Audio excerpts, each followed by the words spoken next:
안녕하세요. 저는 올해 37살이 된 여자입니다.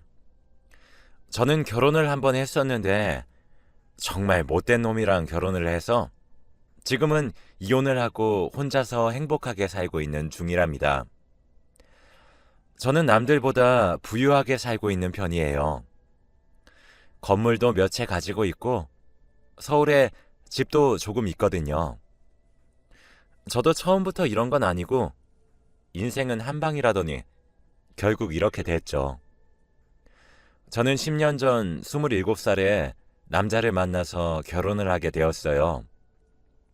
저는 그 남자를 보고 첫눈에 반해서 콩깍지가 씌었던 건지 그 사람이 뭘 하든 다 좋았고 멋져 보였죠. 그 사람이 다른 여자와 저 몰래 도박을 하고 다녀도 그 남자는 제게 걸리면 항상 사과를 하며 다신 안 그러겠다고 했기 때문에 저는 그 남자가 바뀔 것이라고 항상 믿었습니다.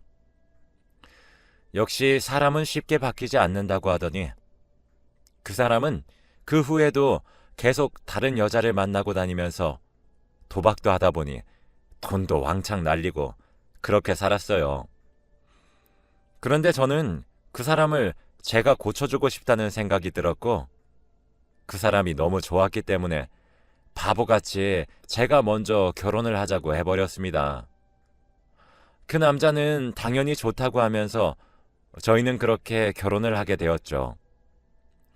저는 사람을 좋아하면 많이 퍼주는 성격이라서 그 사람이 회사에서 회식을 한다고 거짓말을 하면서까지 도박을 하러 가는 것을 알면서도 돈을 빌려달라길래 주었고 여자를 만나러 가는 것을 알면서도 항상 보내주었습니다. 왜냐면 저는 그 사람이 너무 좋아서 제가 조금만 그 사람 마음에 들지 않게 행동하면 그 사람이 떠나갈 것만 같았거든요. 저희는 돈도 없고 그 사람이 계속 밀어서 결혼식도 못 올렸고 아이는 당연히 없습니다. 그래서 저는 결혼을 하자마자 동네에서 작은 분식집을 운영하면서 겨우 생활비를 마련하고 있습니다. 그런데 남편은 일하던 회사에서 잘렸는지 한동안 월급이 들어오지 않았죠. 원래 남편은 한 회사에서 오래 정착하지 않고 짧게 다니면서 그만두고 다시 새로운 직장을 구하는 편인데 그때만큼은 새로운 직장을 구하는 기간이 너무 길어서 대충 일을 하지 않겠다는 의미라는 것을 눈치는 채고 있었습니다.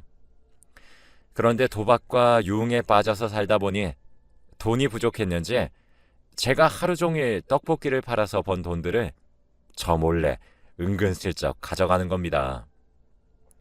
처음에는 모른 채를 해주었지만 점점 가져가는 금액도 커지고 나중에는 아예 대놓고 가져가서 생활비가 점점 부족해지더군요. 그래서 저는 돈을 가져가는 남편을 붙잡고 여보, 제발 이제 그만 가져가. 이렇게 가져가면 우리 밥도 못 해 먹어. 어? 여보가 밖에서 뭘 하고 다니는지 상관없는데 제발 돈만큼은 건들지 말자. 응? 남편이 밖에서 돈 좀 보러 온다는데 말려? 나 이번에 확실하다고. 라고 하며 저를 밀치고는 냅다 돈을 들고 뛰어나갔습니다. 남편이 그렇게 밖에서 나다니는 게 그래도 저한테는 피해가 오지 않아서 가만히 뒀는데 이렇게 가져가는 돈의 액수가 늘어나니 저는 도저히 견딜 수 없었어요. 그래서 저희 가게의 포스기에 저만 알 수 있는 비밀번호를 걸고 남편이 돈을 빼낼 수 없게 했습니다. 다음날 남편은 또 가게로 찾아와서 돈을 가져가려고 했지만 제가 걸어놓은 비밀번호를 풀지 못하니 화를 내면서 야, 내가 못 믿어? 어제는 실수해서 못 닫고 오늘은 진짜 확실하다고. 당장 이 비밀번호 풀란 말이야. 저는 남편의 말을 무시했지만 남편은 더 화가 났는지 가게에 손님이 있음에도 불구하고 테이블과 의자를 집어던지고 화를 못 참으면서 밖으로 나갔어요. 그런데 새벽이 되면 집으로 돌아오는데 며칠 동안 집에도 안 들어오고 가게에도 안 와서 드디어 일자리를 구했나 싶었죠. 그런데 가게에 양복을 입고 인상이 나쁘게 생긴 남자 둘이서 저희 가게로 들어오더군요. 그런데 갑자기 김현태 씨 아내분 박미화님 맞죠? 네, 그런데요. 김현태 씨가 저희한테 500만 원을 빌렸는데 갚을 기간이 지나도 안 갚아서 이렇게 손수 찾아왔습니다. 저희가 이렇게 찾아와야 합니까? 그러니까 돈을 좀 제때 갚으면 서로 좋잖아요. 네? 저희 남편이 돈을 빌려요? 아, 아내분 모르시는구나. 김현태 씨, 저희한테 500만 원 빌렸고 갚을 기간이 지나서 이자만 100이에요. 더 이상 늦추면 이자 끝도 없이 늘어날 겁니다. 갚을 능력이 없으시면 빌리질 마셨어야죠. 그들의 말은 청천벽력이었죠. 알고 보니 남편은 도박을 하기 위해 필요한 돈이 제게 나오지 않으니 불법 사채를 써서 돈을 빌렸다는 겁니다. 남편이라는 놈은 도박에서 많이 따면 그 돈을 금방 갚을 수 있다는 생각에 무려 500만 원을 빌렸고 사채업자들은 갚지 않으면 대가를 제대로 치르게 될 거라고 했죠. 저는 한 달에 200만 원도 못 버는 신세인데 어떻게 500만 원을 당장 어디서 구하고 그리고 이자만 100만 원이라고 하니 총 600을 어떻게 구해서 갚아야 할까요? 겨우 하루 벌어서 하루 먹고 살 정도로 버는데 남편이 그런 짓까지 하고 다니니 저는 분식점의 운영 시간을 새벽까지 하기로 결정했습니다. 그런데 남편에게 쓴소리 하나 못하고 혼자서 끙끙 앓으니 몸도 힘들어지는 것을 금방 느끼더라고요. 병원이라도 갈 시간을 빼면 손해가 커서 병원도 가지 못하고 근처 약국에서 약만 먹었지만 도저히 쉬지를 않으니 근육통은 더 아파오더군요. 그래서 남편 몰래 병원에 갔습니다. 의사 선생님은 감기 몸살이라 며칠 동안 약 먹으면서 쉬라고 하셔서 가게는 어떻게 할지 고민을 하다가 남편에게는 절대 맡길 수 없을 것 같다는 생각에 딱 하루만 휴업을 하기로 결정했습니다.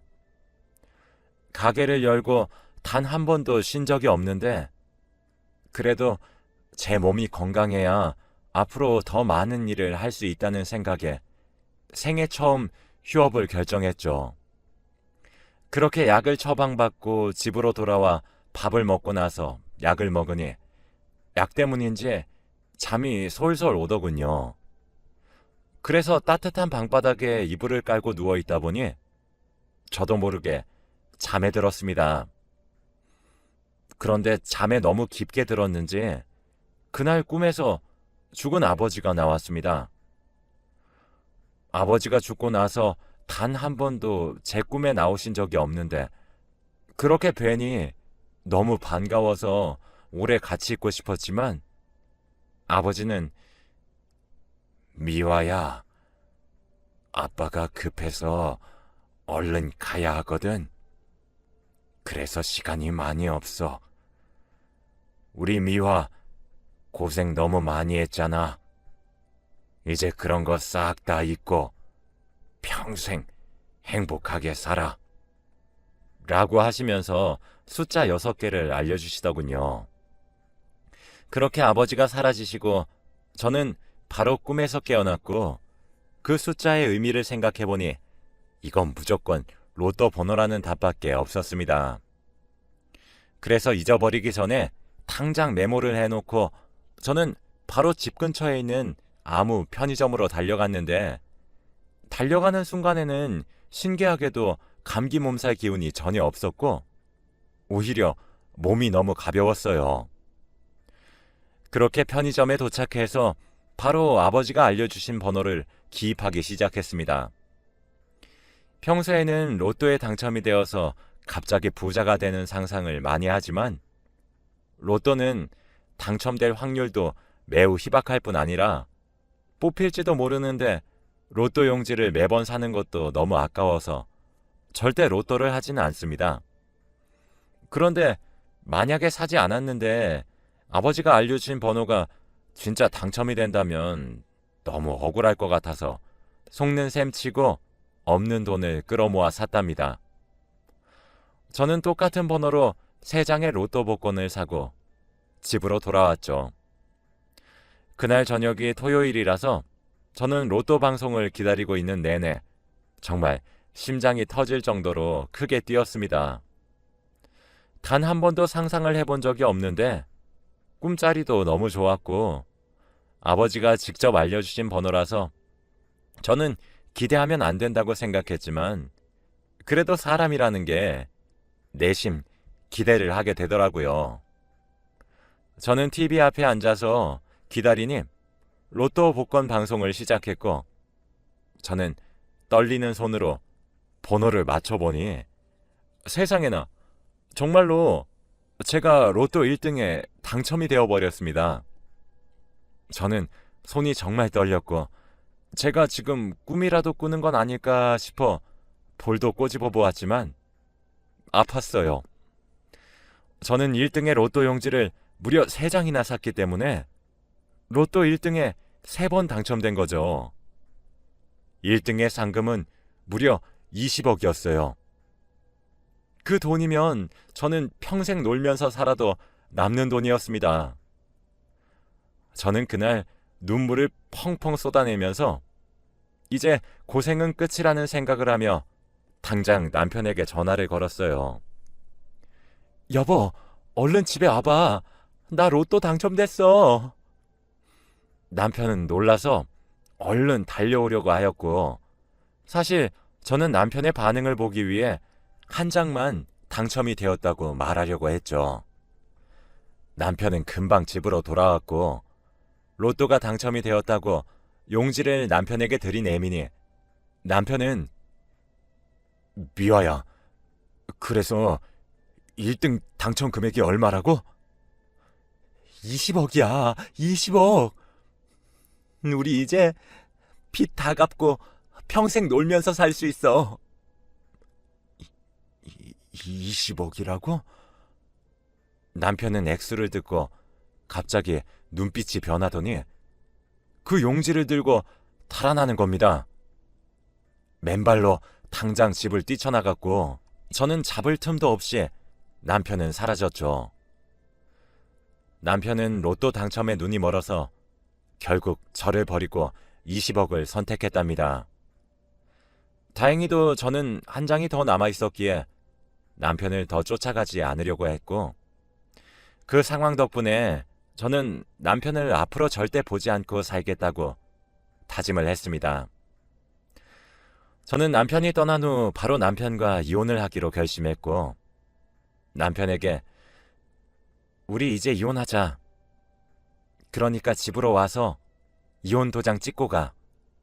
라고 문자를 보냈습니다. 저는 항상 혹시 모를 상황을 대비해서 지니고 있던 이혼 서류를 준비했고 남편은 몇 시간 뒤 집으로 돌아와 도장을 찍었고 다시 밖으로 나갔어요. 저는 월요일 아침이 되자마자 법원으로 가서 이혼 서류를 제출했고 저희 둘 사이에는 아이도 없고 분할할 재산도 없었기 때문에 이혼은 쉽게 진행되었습니다. 그리고 저와 남편은 숙려 기간을 면제를 받았고 법원을 다녀온 후 은행으로 가서 세금 떼고 당첨금을 수령했습니다.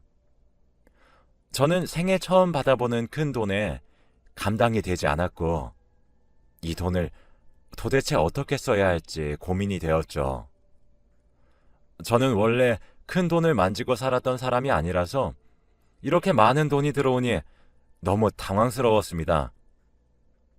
우선 저는 돈을 받고 분식집으로 가서 평소와 다름없이 떡볶이를 팔았습니다.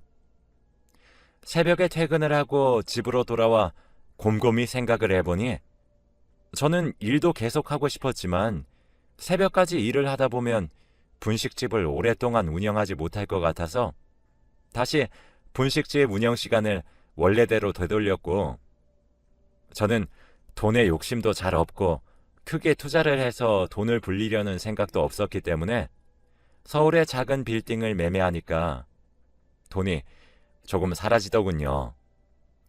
그래서 남은 돈들은 통장에 묶어두었습니다. 저는 돈을 잘 굴리는 법을 전혀 모르기 때문에 더 이상 돈을 쓰면 또다시 예전처럼 될 것 같았거든요. 확실히 서울에 건물을 사다 보니 월세가 굉장히 많이 들어왔고 저는 이제 생활비가 부족하지 않아졌죠. 사채업자들은 그 이후에 한 번도 오지 않았는데 아마 남편이 제 로또 종이를 가지고 달아나고 돈을 갚은 것 같아요. 저는 남편이 떠난 후 가게 장사도 잘 되고 건물 월세도 제때 잘 들어올 뿐만 아니라 항상 골칫덩어리였던 남편도 없어서 저는 스트레스 받지 않고 혼자서 행복하게 살고 있었죠. 복권에 당첨되면 삶이 굉장히 크게 바뀔 줄 알았는데 딱히 그렇지도 않더군요.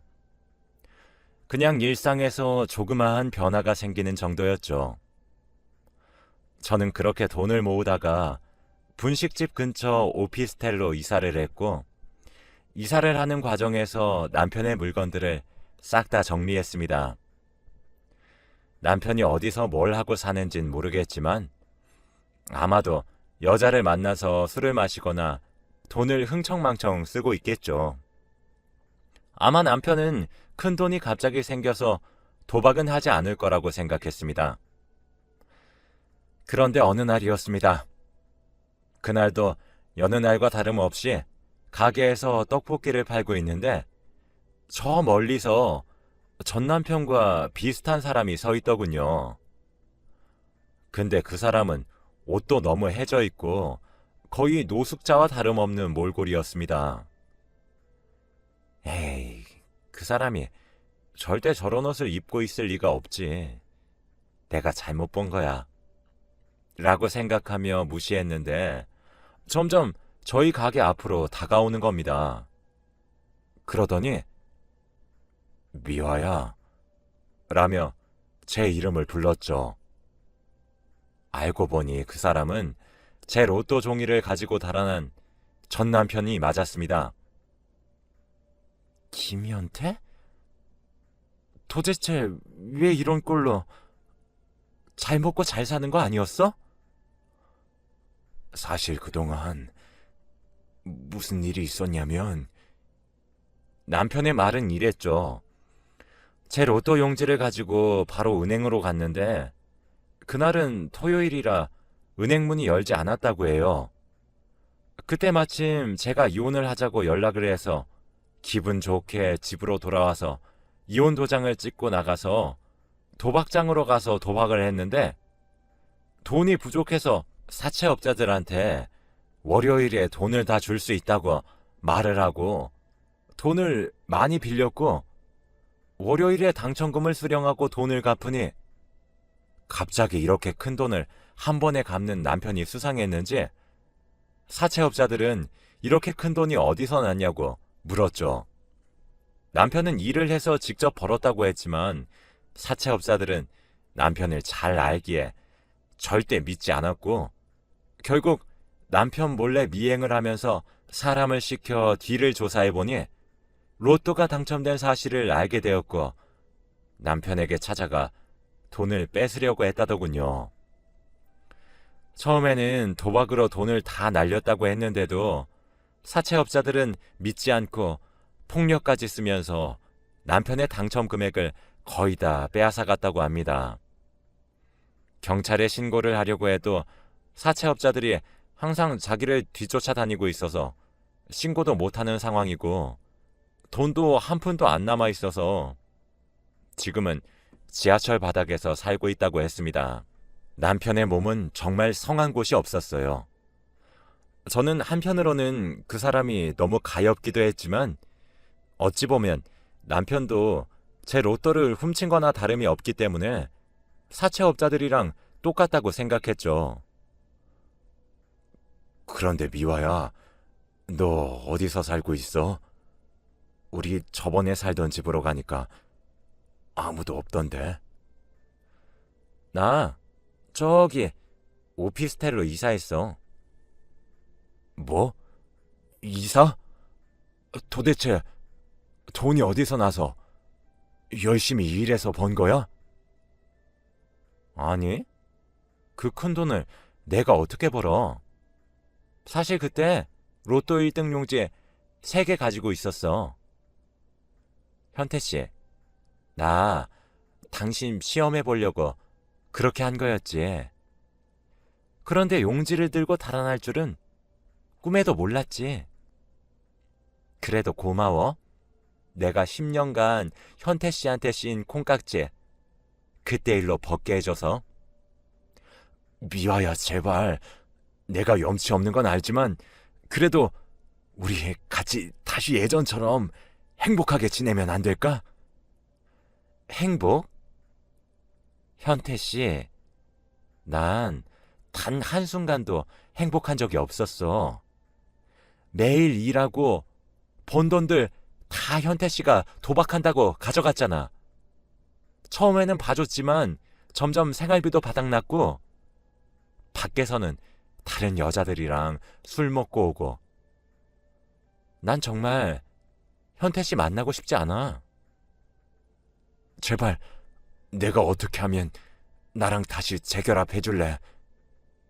재결합? 절대 꿈도 꾸지 마. 우리 가게에 다신 찾아오지 마. 혼자 평생 그렇게 살아? 남편은 제게 찾아와 양심도 없이 다시 자기랑 재결합을 하자고 했고 저는 다행히 흔들리지 않았습니다. 그 후에도 전 남편은 저를 찾아와 꽃도 주고 가게 일도 돕겠다고 했지만 처음에는 직접 내쫓았고 그래도 계속 오길래 바로 경찰에 신고를 하고 내쫓았더니 저를 더 이상 찾아오지 않더군요. 그렇게 몇 달이 지나고 저는 돈도 얼추 쌓이고 가게도 점점 커지니 건물을 사는 게 재미가 들려서 작은 건물부터 사기 시작했고 그리고 제 분식집에 알바생도 뽑고 제가 예전부터 하고 싶었던 프랜차이즈 사업도 시작하게 되었답니다. 사업을 시작하는 초반에는 너무 힘들었지만 예전부터 손님들이 이모, 여기 떡볶이 먹으러 부산에서 와요. 제발 프랜차이즈 해주시면 안 될까요? 라는 말을 많이 하셔서 많은 손님들이 원하셔서 다행히 잘 될 수 있었어요. 저는 드디어 분식집에서 일을 하지 않고 제 분식집의 대표가 되었습니다. 제 가게를 본점으로 시작해서 여러 가맹점들이 전국적으로 많이 들어서는 게 제 목표입니다. 앞으로도 더 늘려갈 생각이에요. 저는 지금 재혼할 생각이 전혀 없고 평생을 다른 사람을 위해 살았는데 이제는 오로지 저를 위해 희생하고 봉사하며 살아갈 생각입니다. 제 이야기는 여기까지입니다. 사연 들어주셔서